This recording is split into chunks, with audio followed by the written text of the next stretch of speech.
Praise the lord. ఈరోజు దేవుని వాక్యము కీర్తనలు 32వ అధ్యాయము 8వ వచనము. నీకు ఉపదేశము చేసేదను, నీవు నడవవలసిన మార్గమును నీకు బోధించేదను, నీ మీద దృష్టి ఉంచి నీకు ఆలోచన చెప్పెదను.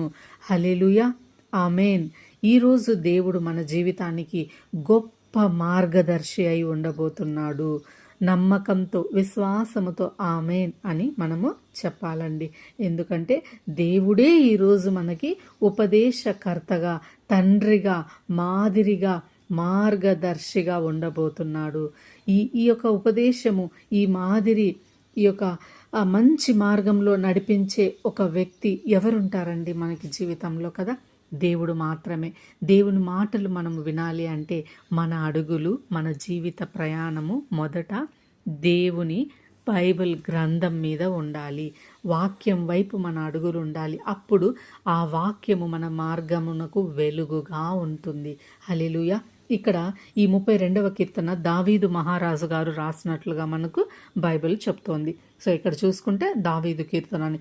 దావీదు మహారాజు గారు తన యొక్క కష్టకాలంలో, తన అయోమయ క్లిష్టమైన పరిస్థితులలో, శత్రువుల యొక్క దాడి లేదా ఆయన ఒంటరితనంలో అటువంటి స్థితిలో ఉన్నప్పుడు నా సృష్టికర్త, నా మార్గదర్శి అని దేవుని మీద ఆధారపడ్డాడు.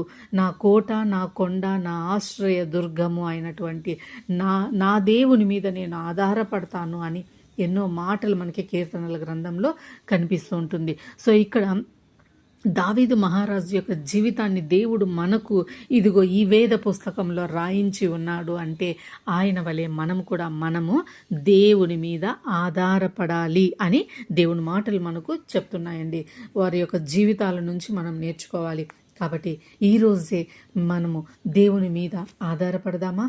దేవుడే మనకు మార్గదర్శి అయి ఉంటాడు. ఎందుకంటే మనకి యెషయా గ్రంథంలో మన అందరికీ తెలిసిన మాట 30వ అధ్యాయం 21వ వచనంలో చూసుకుంటే ఆయన మనకి మార్గదర్శి అయి ఉన్నాడండి. హల్లెలూయా.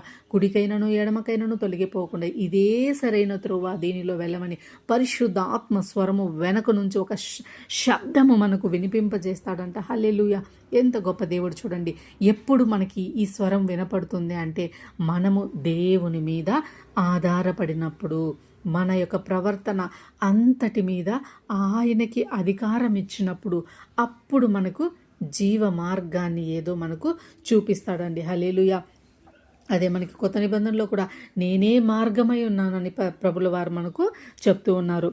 కాబట్టి ఇక్కడ పరిశుద్ధ ఆత్మ దేవుని యొక్క నడిపింపు మనకు కావాలి అంటే మొదట మన యొక్క ప్రవర్తన అంతటి మీద అధికారము ఆయనకు మాత్రమే ఇవ్వాలి.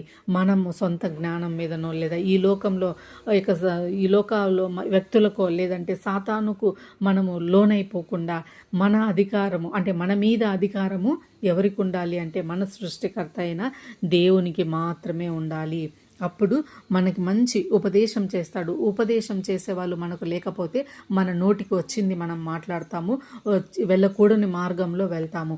మన యొక్క జీవ మరణములు నాలుక వశంలో ఉన్నాయి. కాబట్టి మనం ఏం మాట్లాడాలన్నా మంచి మాట్లాడేలాగా ఆయనే మనకు ఉపదేశం చేస్తాడు.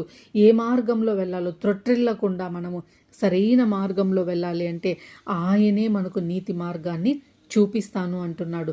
ఆయన కృపగల దృష్టి మన మీద ఉంచి ఆలోచనను చెప్తాను అంటున్నాడు. హల్లెలూయా.